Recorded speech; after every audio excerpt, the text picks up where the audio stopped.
Nigel Farage will do ridiculous skits where he's on a speedboat talking about waves of migrants.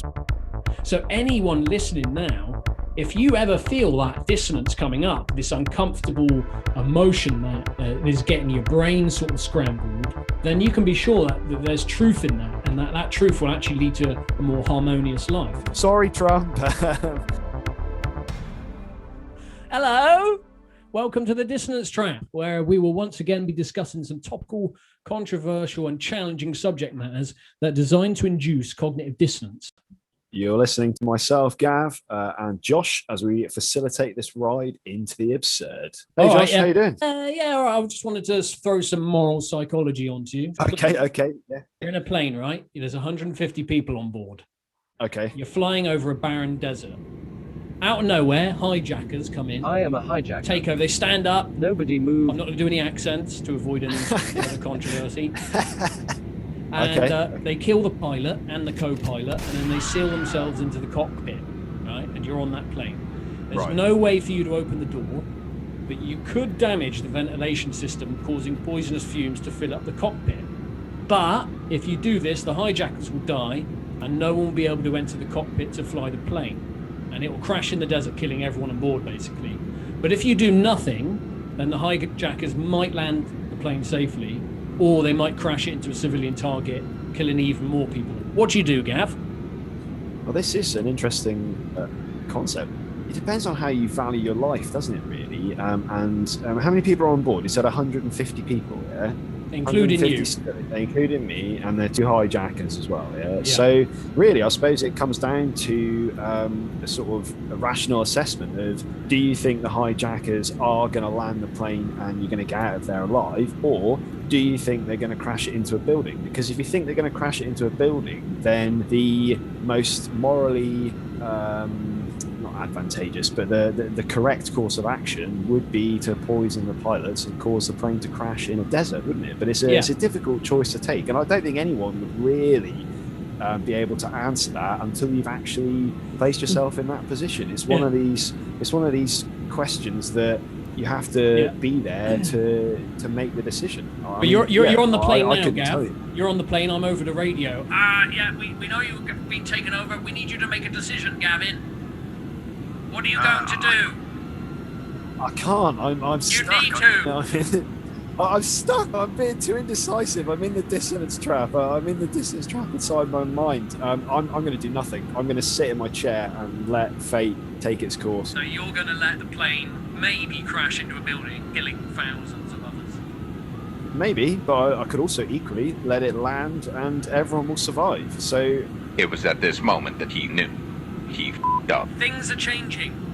All right, Gav, we now know they're going to crash it into a building.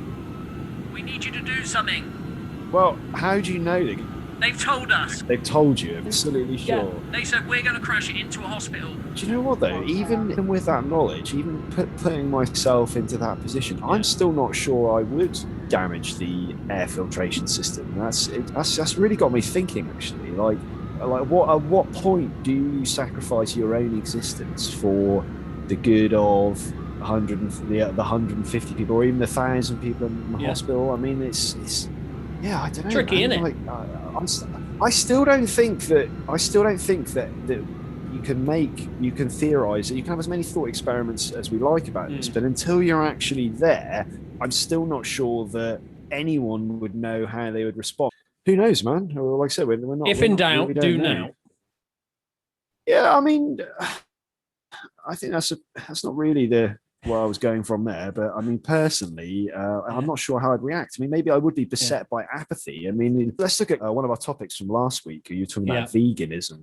It's kind of in the same ballpark, isn't it? Because we all have the choice to not eat meat, and yet a lot of us just continue eating meat anyway. So it's apathetic. Oh, well, I like burgers, I like bacon, I'll just carry on eating them. I guess it would be the same for if you're in that situation. Like, well, I quite like being alive, so I'm just not going to do anything and see what happens. And fate takes it away from you then. So, and also, you're kind of right. You're not faced with that consequence as such when you're thinking about it from afar. But if you go to a slaughterhouse and then you're looking the pig in the eye as it has its throat slit, you might start going, oh, actually, now I can make a decision. So I know what you mean when you say it's hard to make a decision when I'm not actually in that situation itself. So today we're talking about one of our favorite things ever, rational centrism. And I was thinking part of probably one of the things that gets people's backs up about that is that we've called it rational centrism, rational. So we're saying that anyone else who doesn't uphold that is irrational.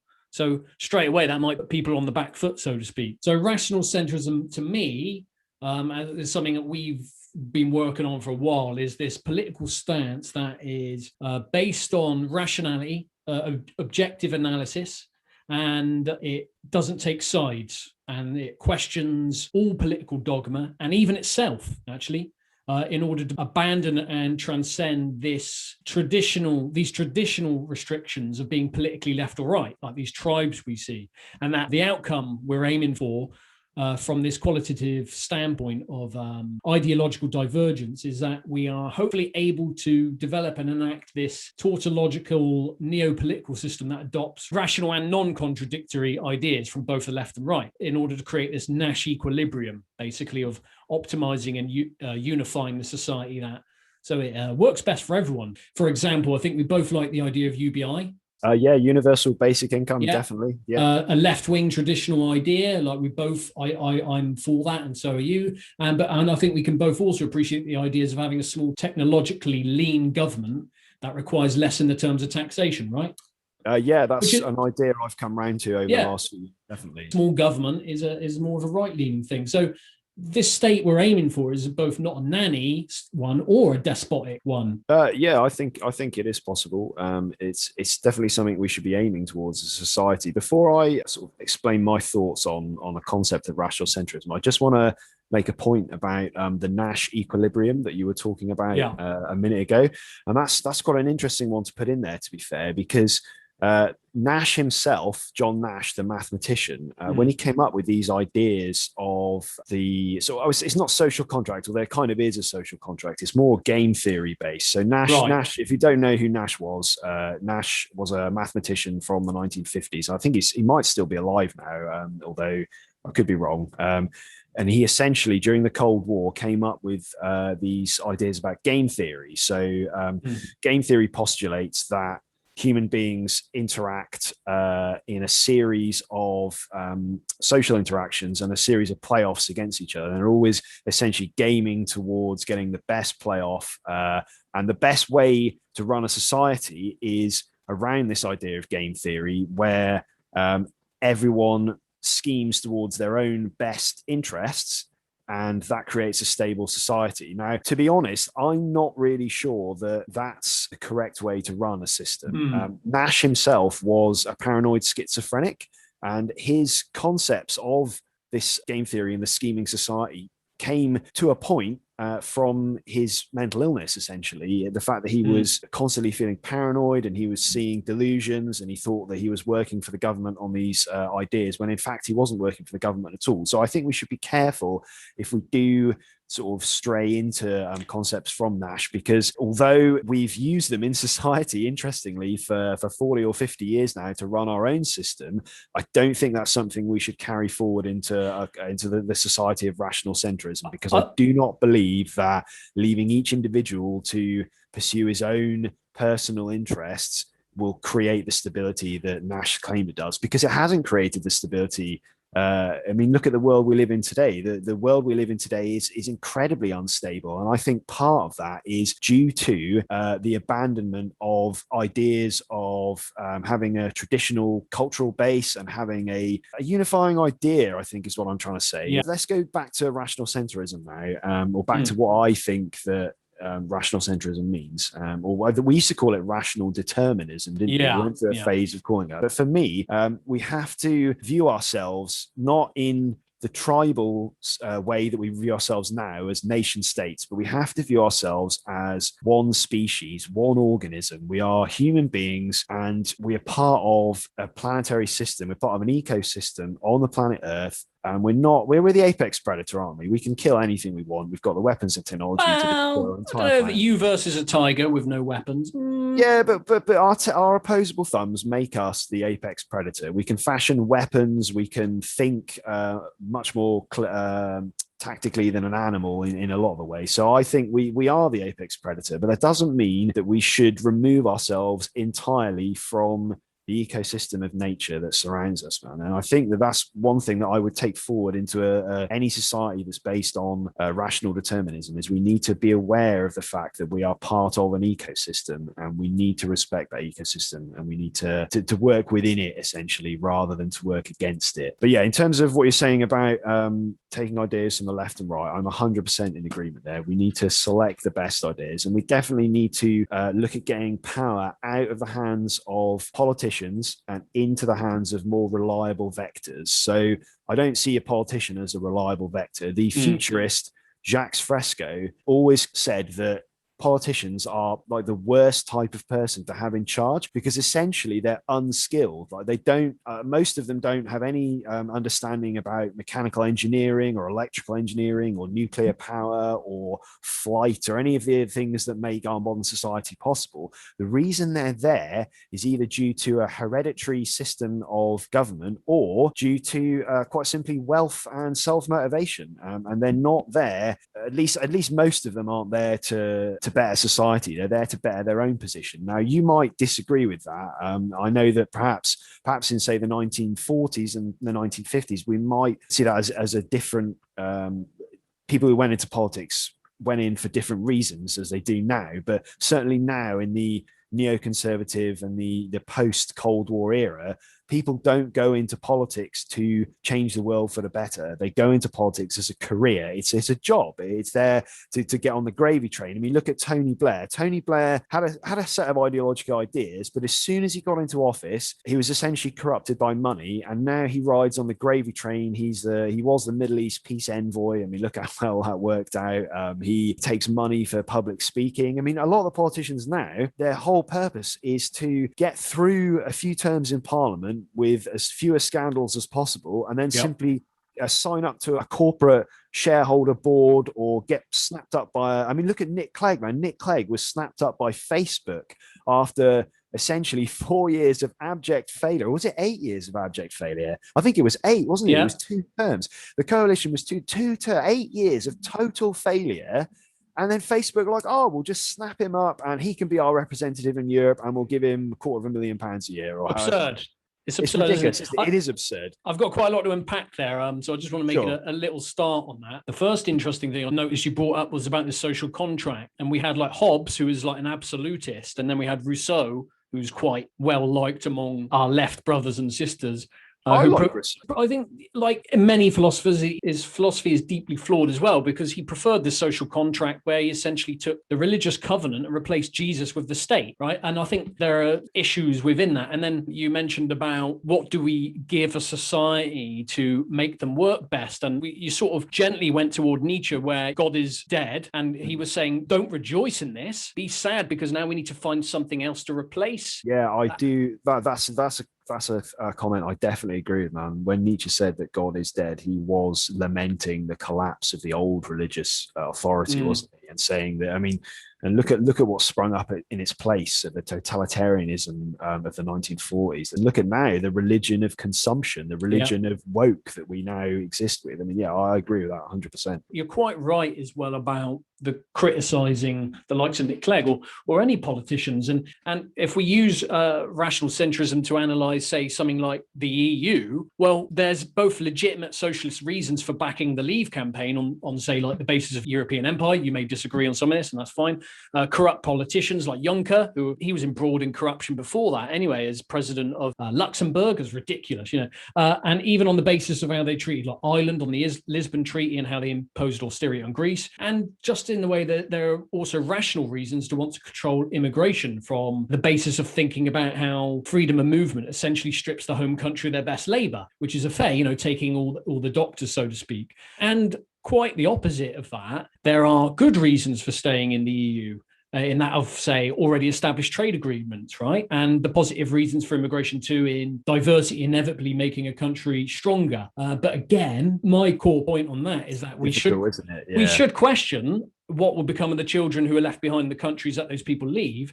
And we can see like the elastic band effect in Poland, where thousands of people have actually returned to what they deem to be a more prosperous country now. So the important thing here for me that helps with rational centrism is that we're looking at both sides of the pros and cons, and then we're synthesizing the best bits into sensible policy, not just this black and white dogma that is tribe-based and that we see all the time in politics, whether be it Nick Clegg, Tony Blair, Jeremy Corbyn, or Keir Starmer. Having thought and argued about Brexit with you over the last few years, I do agree with many of those points. The points you were making about the corruption of the European Union in terms of its treatment of Ireland, in terms of its alliance with the IMF, are things that essentially I brushed aside in my mind in years gone by. I thought, oh well, it's slightly corrupt, yeah, but it's not as corrupt as our government. And in reality, they're all part of the same corrupt neoliberal system. So to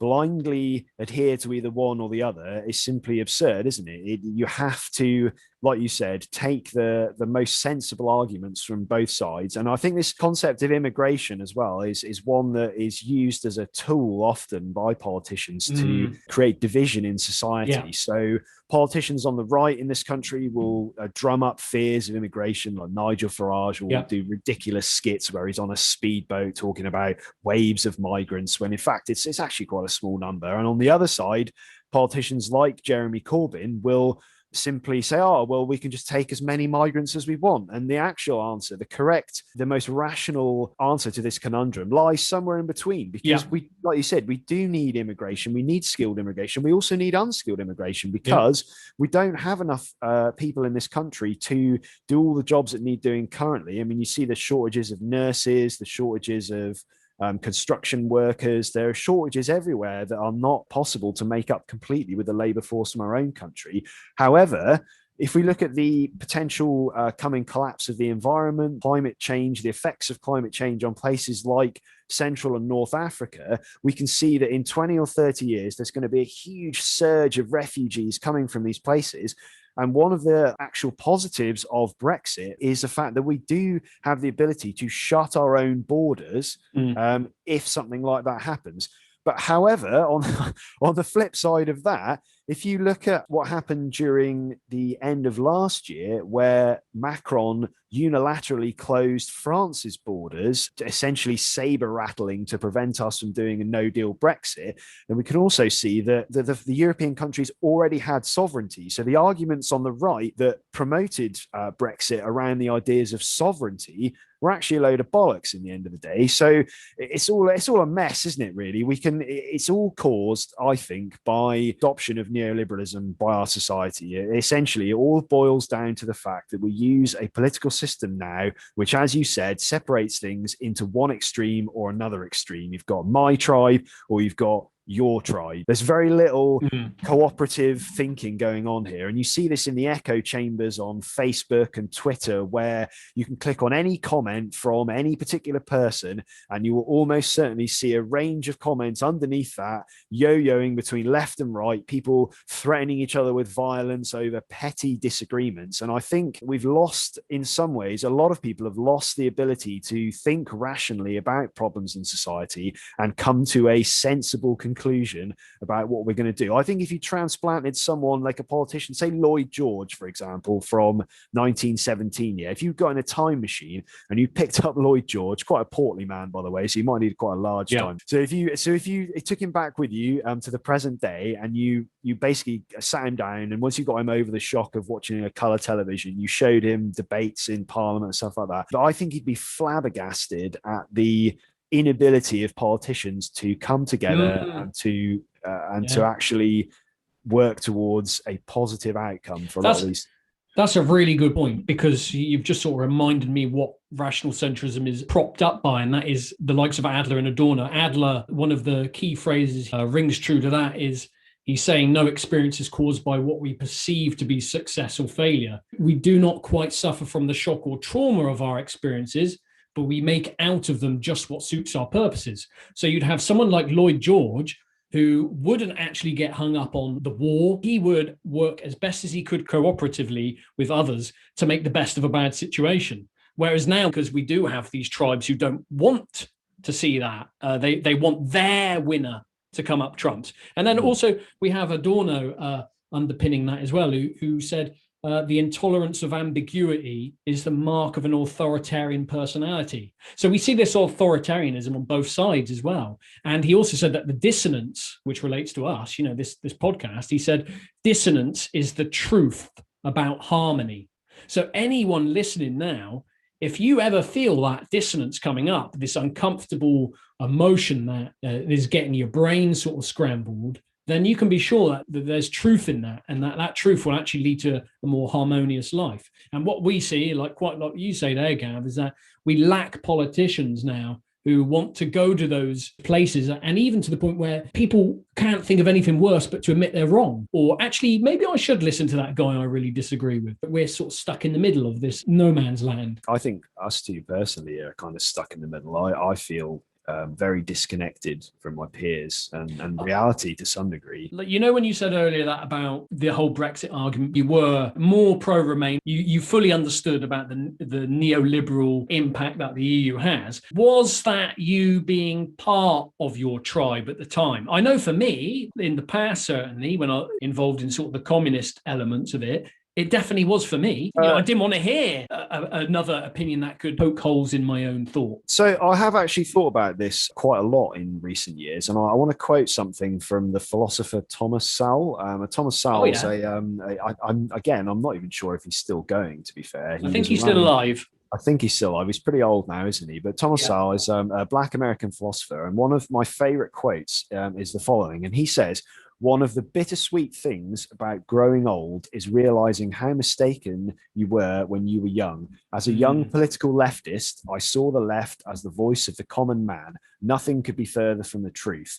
Now, I think this is one of the most amazing things he's ever written here, because it does describe how, as a young person, you're idealistic, aren't you? And most young people, when you speak to them about socialist policies, a lot of people are still in when they're in the middle ages. You can still talk to them about policies, socialist policies like redistribution of wealth, like UBI, like nationalization of utilities, and they'll agree with you. And some of these things I still agree with. I still agree with UBI, I still agree with redistribution of wealth, and I still agree with nationalization of utilities. However, what Thomas Sowell is saying with this, saying he saw the left as a voice of the common man and nothing could be further than the truth, he's talking about the authoritarianism that almost always comes with left-wing politics. And it obviously comes from the right wing as well. Yep. But traditionally and historically, communism generally leads to extremism and totalitarianism. So if we look at Pol Pot in Cambodia, that's a communist regime. If you look at the Soviet regime, if you look at the Cuban regime, if you actually... Chairman Mao. Yeah, if you remove the veil, the rose-tinted veil of hammer and sickle and revolutionary T-shirts, you end up with people being lined up against the wall and shot. And that shouldn't be laughing, but laughing at the absurdity. Camus would have loved this time period, wouldn't he? If Camus was alive now, he'd have loved it. Well, he said that the most important thing a philosopher should consider is whether or not to kill himself. Yeah, we can come back to that in a future podcast. But it's maybe a bit too dark. But going back to Brexit, see, the reason why I quoted Thomas Sowell when I'm thinking about Brexit is when we first had the vote, I was definitely a tribal identitarian. Like 4 or 5 years ago now, 2016, I'd grown up in a household that was quite conservative. So as you do as a young person, you rebel against that, and then you become. So I became left wing. I went to university. I read quite a lot of politics there, but not too much. I would say not as much as I've done as an adult now, as a man in my 20s and 30s. Then I went to work. I got involved in capitalism, as you do. You try and make something of yourself. You try and make money, whatever. And I became very disillusioned. And I think it was that disillusionment combined with this sort of feeling that the rug was being pulled out from under me by older, richer, more stabilized people who I thought at the time were voting purely because of racism, essentially, or immigration, stuff like that. And during our conversations over the last few years, I've realized that actually I haven't considered the feelings of those who have been left behind by capitalism, those in the industrial north who actually voted conservative in the last election generally. And they have been left behind by successive governments. They were left behind by Cameron, obviously with austerity, but they were also left behind by New Labour, who essentially didn't feel like they were important anymore. And this idea of a multicultural society, I'm not saying that's a bad thing. Multiculturalism does have a lot of advantages, but it does have one big disadvantage, and that is its total dilution of the culture of the host nation.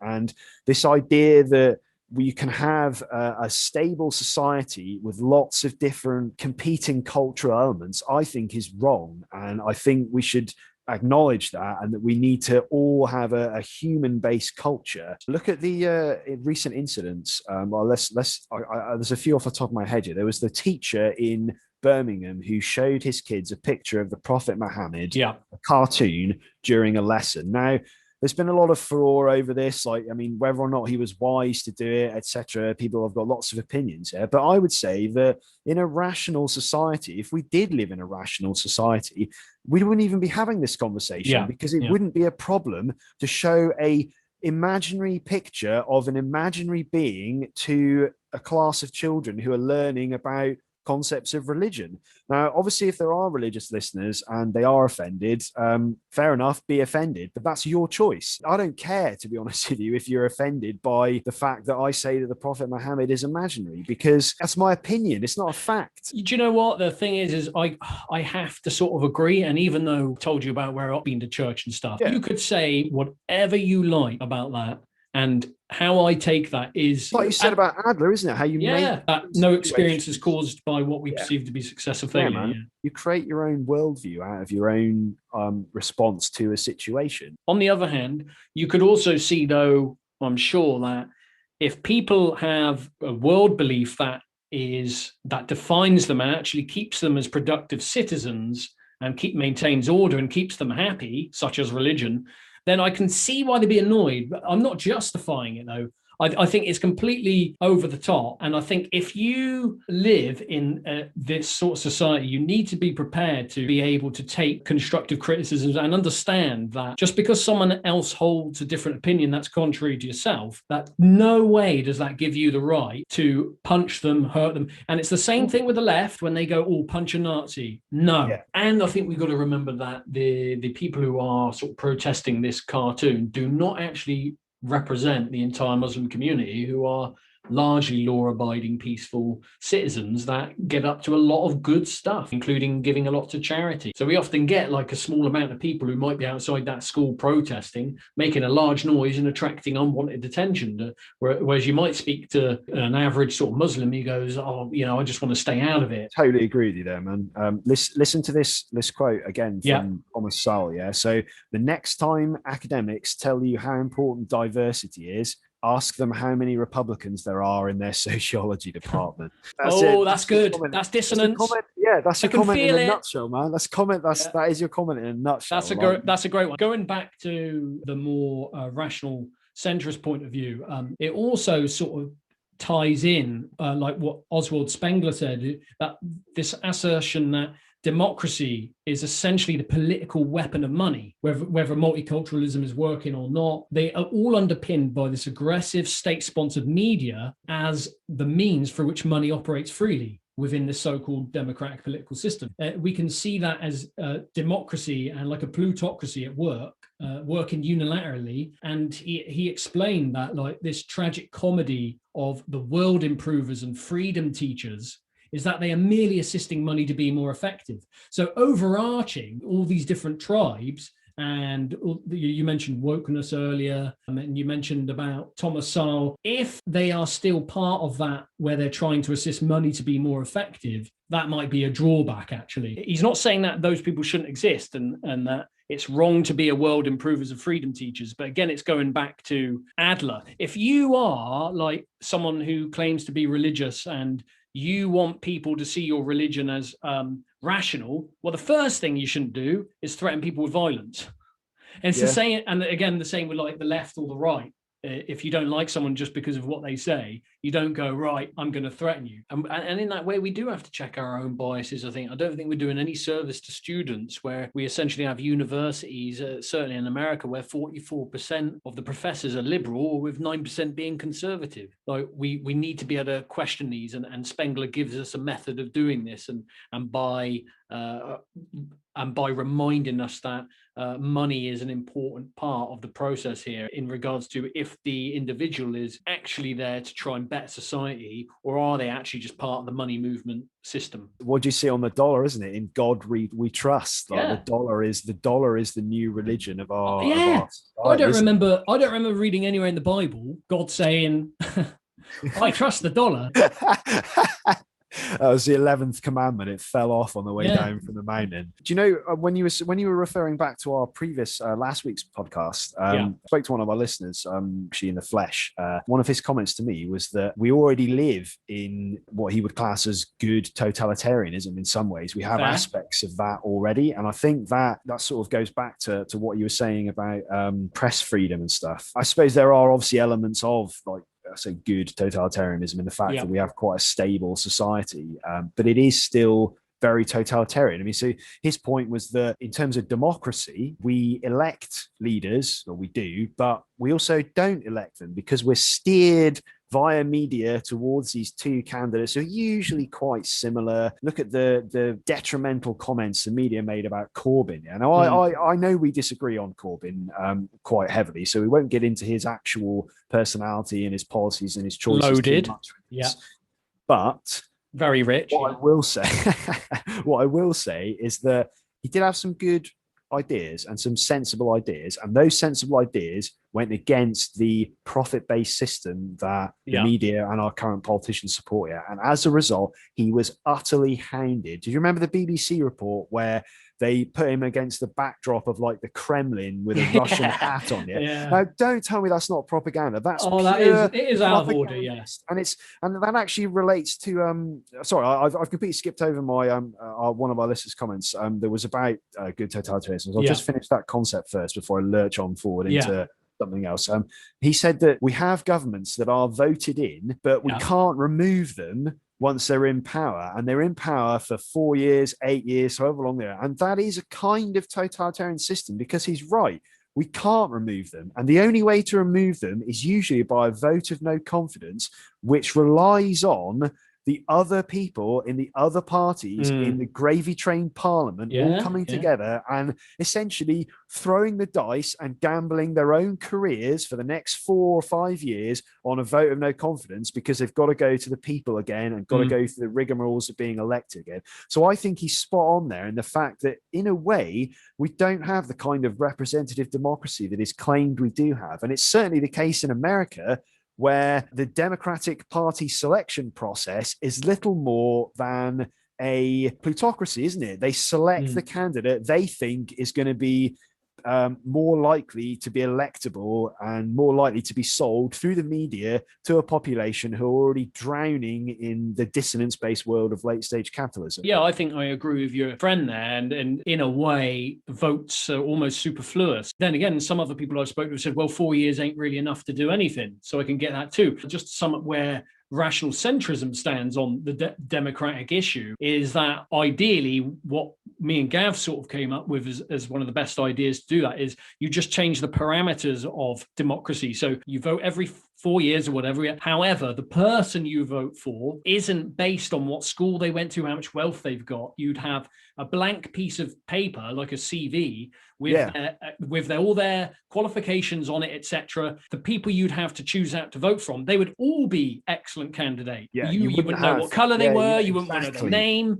So there'd be none of this toxic media coverage of politicians. I mean, one of our concepts, wasn't it? They'd almost be like a servant of the state, like they used to be. They wouldn't have the salaries they have now. They'd all live and work within a large complex that would be our version of a parliament. And we would elect people based solely on their technical expertise rather than their electability, as has been the case for the last 40 years. And if you think about it, if you go and work for Sainsbury's, right, you have a psychometric test for that.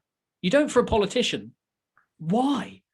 That's absolutely absurd. I think I can answer that. I think I can answer that question. And you ask why there is no psychic, because they would all fail.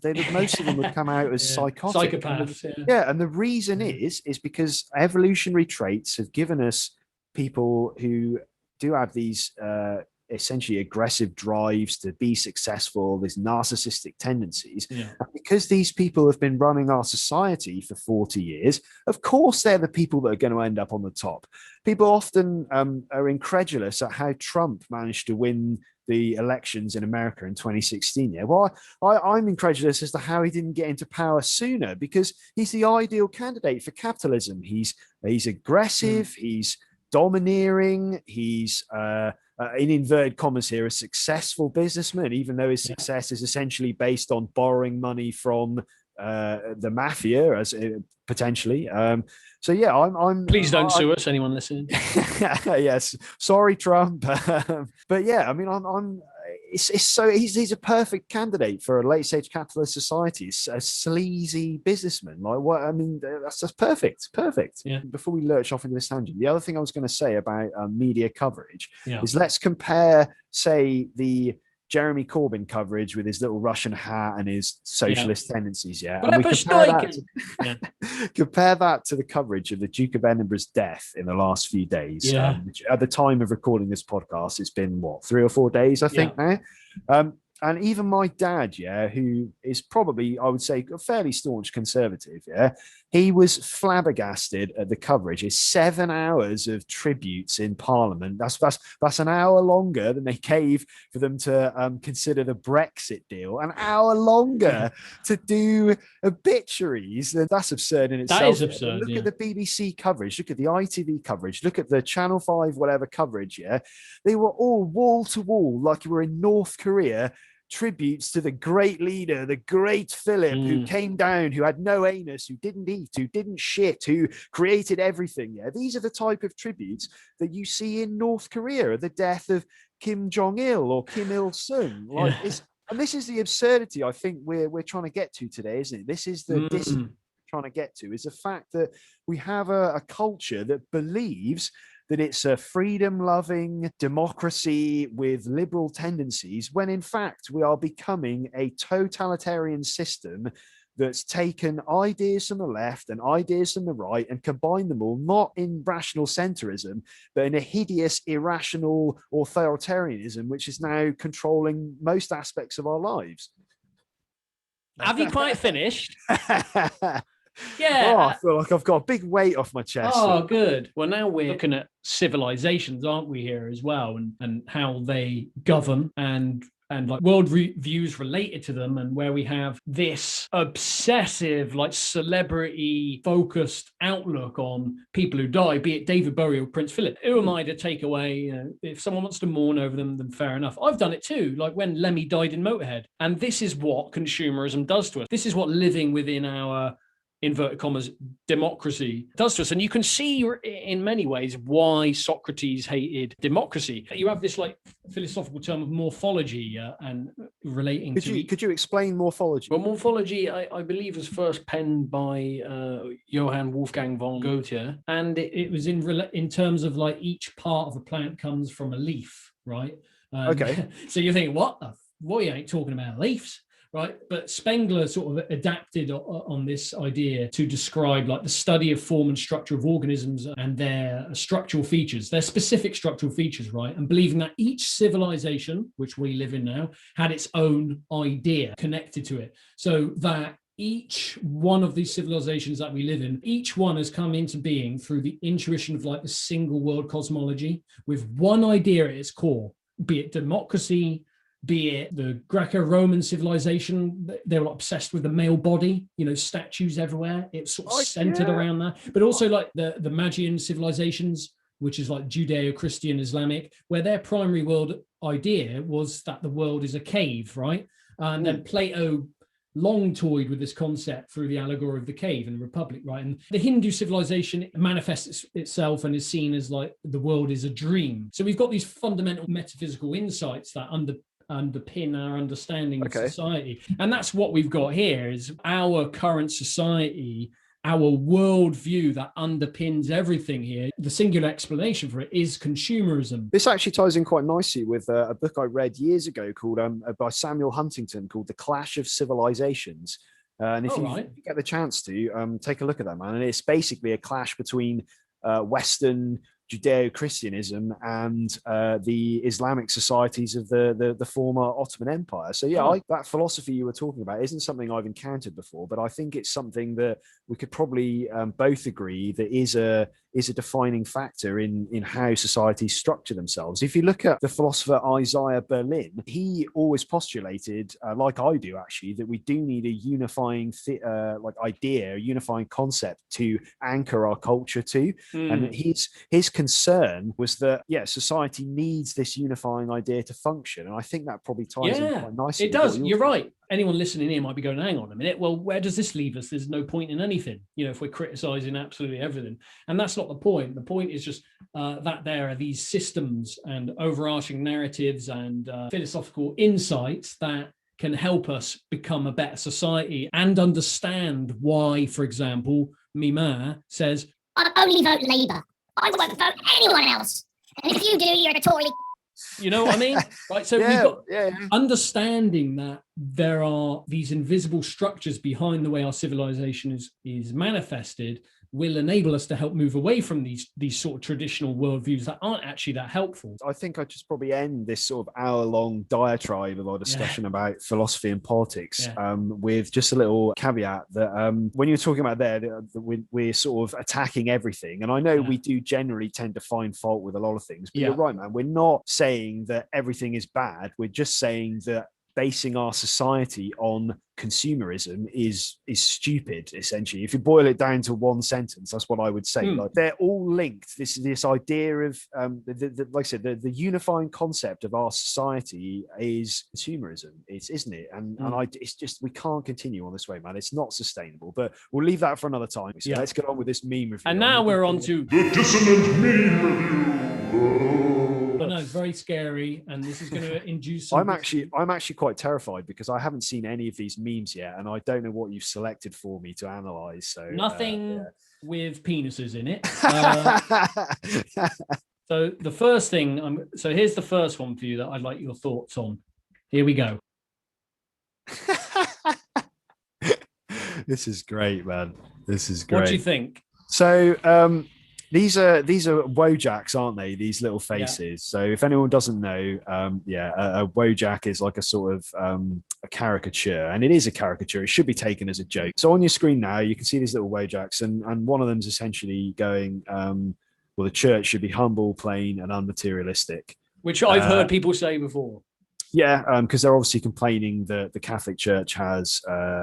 it's generally the Catholic Church, isn't it? They got like hats and little things like that. And then the second frame, they're getting very excited about a flashy nightclub and like all these pinstripe suits and Learjets and so on. So I think this is an ideal example. This is quite a good one, actually. This is an example of the dissonance trap that we often find ourselves in when we think about these things, because often people who are anti-religious are quite pro-materialistic. They're worshipping something else. They are worshipping something else. They're worshipping at the altar of consumption instead of the altar of God. So there isn't a lot I can really say to that other than I do agree with the sentiments expressed. The next one is controversial. I just want to say that mental health is fine. I think we've all had it. I've had it, but mental health. What is your mental health problems? And so this one relates to this and how we give others advice. I think sometimes. So here's this one. Okay. Oh, this is a difficult one, man. I was hoping you'd going to put one of these in. Yeah. So this is difficult because this is all about self-improvement, isn't it? This is about being able to give advice, I think, from a position of stability and where you can follow it yourself. Like there's no point in giving someone advice if you're not listening to it yourself, are you? So I've been really guilty of this before, actually. So have I. This guy isn't having a good time but likes to give others advice about life in general. And as I his think, own coping mechanism. so I think this, I think this actually would go back to Jordan Peterson's allegory of keeping your room tidy, isn't it? And I mean, I never used to be a fan of Jordan Peterson, and in some ways, I'm still not really convinced. But it's he very does pop psychology. He's a very good debater, and he's very fun to watch and listen to. So there is that going for it. But one of his things I do think about most days actually is the tidy room allegory, and it's actually helped me a lot. To be fair, I was a very chaotic person in years gone by, and over the last sort of half decade or so, I've tried to sort of sort myself out a bit. And one of the key things helping me do that is actually tidying my living space. And for those of you that are having problems, if you're listening now and you're living in a chaotic, cluttered environment and you're feeling very chaotic and cluttered, tidy your room. It does make you feel better, and it actually helps you think more clearly, because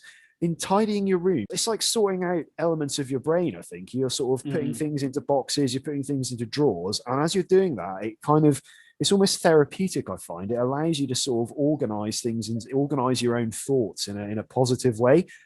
So yeah, in terms of this meme, I understand it, but it is a bit risky. I find it is. This kind of meme is one that I wouldn't post myself, because I know people who suffer from serious mental health issues, and these people actually need medication to function. But I would say that in itself is an interesting topic, because I will diversify slightly here because I think it's worth talking about. Yeah, mental health is always worth talking about, definitely. So those of you that have taken antipsychotic medication, or those of you that take antidepressants and so on, I wonder if you've noticed like behavioral changes, whether it numbs you to the influences of the outside world, it numbs your emotions, that sort of thing. And I've always wondered if actually pharmacists and psychologists aren't part of the apparatus of the totalitarian state. I mean, they might be good totalitarian, or they might be bad.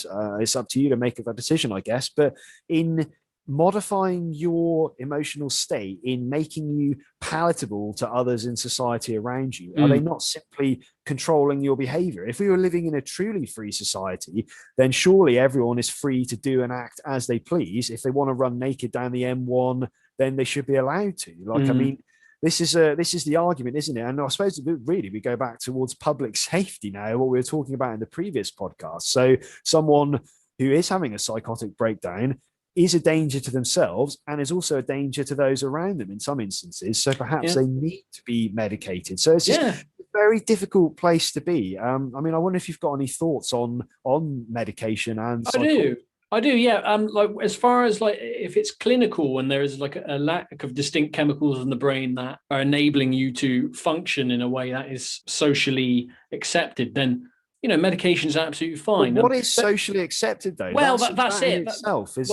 We could go back to worldviews again. Like we're talking about social psychology now, and this could be a whole nother podcast. This is one of my specialist subjects is social psychology. That's what I studied. But if we just take it back to the more medical interpretations, or how someone might be treated through some kind of therapeutic intervention, then the Adlerian sort of stance that I take is that, and this applies to me too, and this is difficult for me to sort of deal with as well, is that Adler said we must interpret a bad temper as a sign of inferiority. And that's what it all comes down to with Adler, is that if we respond to even this meme in a way that is negative, this all comes down to inferiority, and it's something we all feel. I feel it. The listeners will be feeling it. You feel it, Gav. And the reason why I thought I'd bring up this meme is because I do think there needs to be more conversations about mental health. Typically, a lot of mental health is based on sort of just going, well, get over it. Well, that's unhelpful.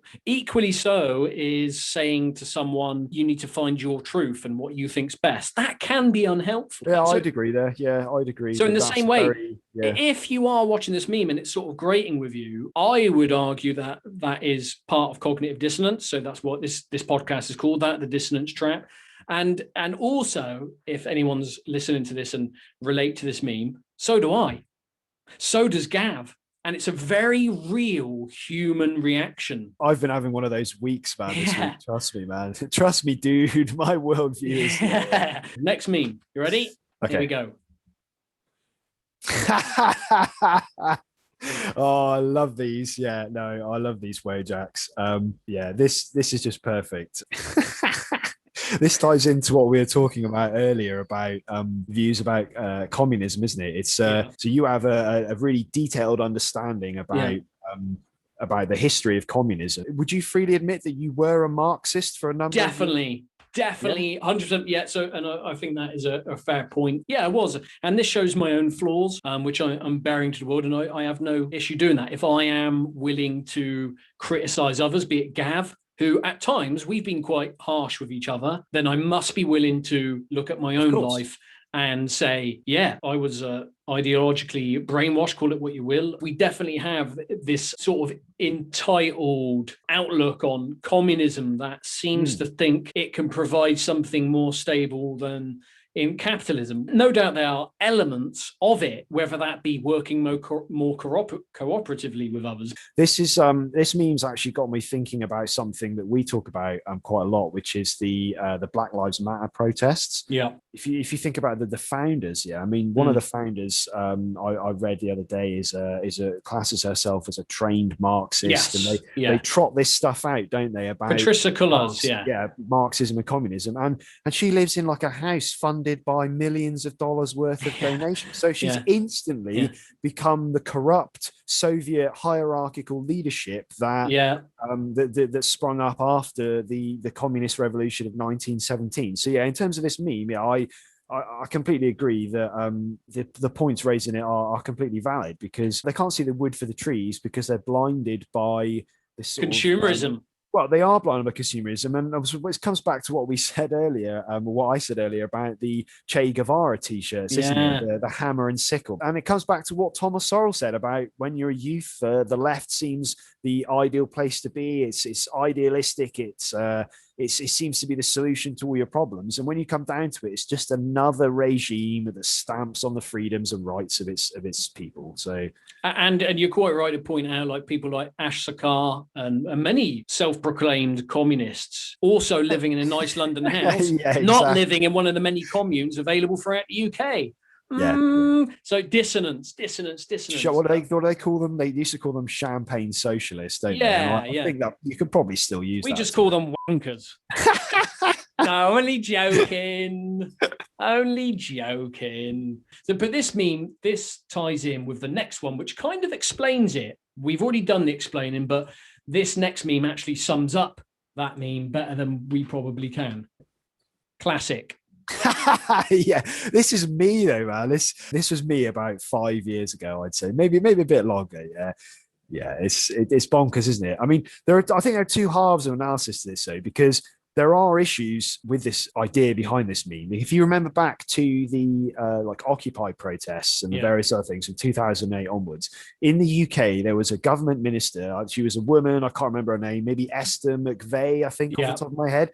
And she said something like, "Oh, look at all these protesters going to the protest, getting their Starbucks. Like they're not anti-capitalists." And she's kind of right, but she's also kind of wrong. Like, because they're not anti-capitalist, but they haven't got a choice to be anti-capitalist because they live in a capitalist system. So there is a lot of dissonance in this meme, I think. They could go and move to a commune. But is it that easy? See, you've used this. That's not my problem. That's not my problem. No, man, you can't get away with it that easily. You can't just dismiss it and say it is your problem because I'm asking you as a solution. Like what? So what? Well, that's up to their choice, isn't it? Whether or not they want to face. Like, do they get rid of all their possessions and do they go and live if they want to? If they want to get rid of their own inferiority, then it's the same as we take it back to the job situation. Like I think we were talking about police the other day, and you said something about how is it fair that someone in the police force gets paid 20k and gets spat on every day when you can be an area manager for Iceland and earn 45. And I said it's their choice. And the burden of proof comes with them. If someone's coming up to me and saying I'm a communist, okay, prove it. Okay, can you prove it? Well, no, I can't. Right. So next. This is something I really struggle with even now. I think maybe that's from my own inability to deal with my own insecurities, I guess, is that I don't have a particularly good job, or I've got several jobs that aren't particularly great. And I do sympathize with people who feel trapped by capitalism because I feel trapped by capitalism. But as I've aged, I've also realized, like you have, that it is a choice. And I remember you saying something along the lines of, well, it's my own fault. I've made my own poor life choices. Yeah, and I've made loads of them. there is an element of that, isn't there? And we can argue often people from the left, the tribal left, often argue that it is in fact taken out of people's hands. That choice is taken out of your hands via determinism, via the environment you grow up in, via your parenting. And there is an element of that. However, there are plenty of examples of people who have made a great success of themselves in how we view success, who have grown up in terrible environments and who have made a success of themselves because they don't want to live in that terrible environment anymore. So they use every means at their disposal to get out of that. This meme is one of the best from today's. It's made me smile, and it's made me think, and it's made me realize just how filled with dissonance my mind is, and how a lot of people's minds are. Yeah, and mind. And you know, the aim of the game here is definitely not to make people feel worse about them. So if you do, you know, that's sad you've taken this like this. I'm really hoping it's not, because you know, this is difficult content for me and Gav. Even we are holding a mirror up to ourselves as well here, and we're going, oh no, I'm flawed. With this bearded motherfucker, it looks so much like me. Yeah, that was on purpose. Right, last meme. Final meme. Here we go.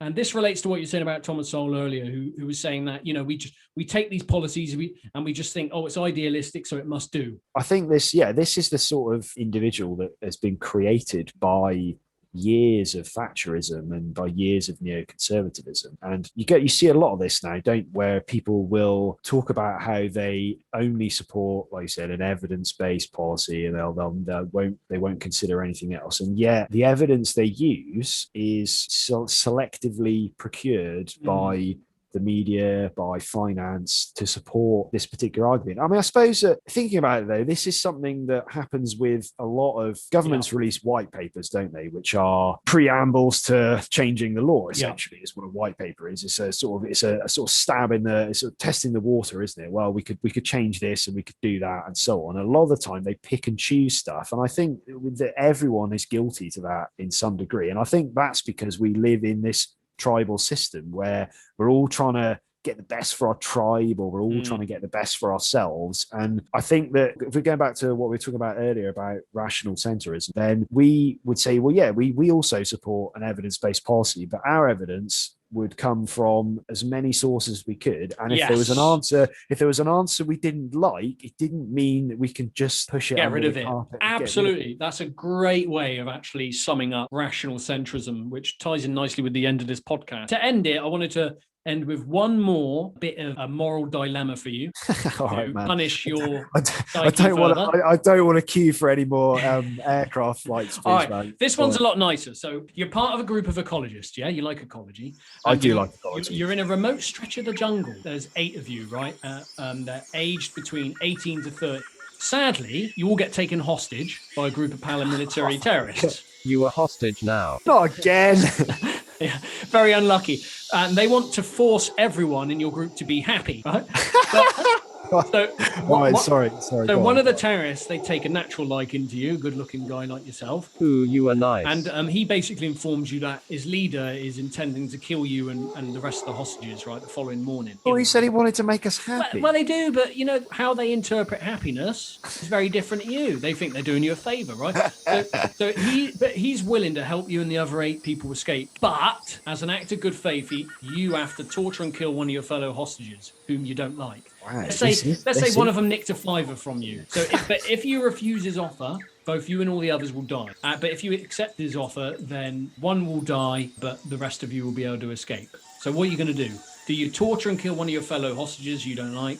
How well do I know this fellow hostage? Very well. Very well. Have we worked together for decades? Do we share a friend? 3.5 years. Well, I'm reminded, to be honest with you, by a quote from Futurama, which is a bit of a bizarre one, but there's an episode of Futurama where a guy from the 1980s says, "Fry, to me, friendship means I'd beat you to death at a pool cue and detach your retinas for $20. And I think in this instance, I'm going to have to go with the 80s guy, man. If it's going to save all of us, and I've only known this guy for 3.5 years, I'm going to take a pool cue to him. So yeah, there's your trolley answer. I'm going to take one life away and save the other 7. So let's end on that. And dare I say it, you're too exhausted to sort of go through the morals and ethics of it all. And it's funny, isn't it, how when we started this conversation, you were, and this is perfectly normal, it's also psychologically interesting that you had the resilience to give a lot more time to it. But after we've just had quite an in-depth conversation, and I feel the same too, I would definitely be less resilient and more likely to say, sorry, you're dead, mate. I can't be asked. Yeah, I think that's a good point. And that kind of describes the exhaustion a lot of us are feeling at the moment, I think. Yeah. So yeah, I think that's a good place to stop. We've just escaped the jungle. I've got a bloody pool cue and we're off to Las Vegas for a weekend of celebration. With 7 of your friends who are probably a bit wary of you now. Yeah, all right. Well, thanks for joining in. Thanks for listening. Any feedback is good. Please leave the comments below. And that's us signing off for the Dissonance Trap for this week. Bye! Bye.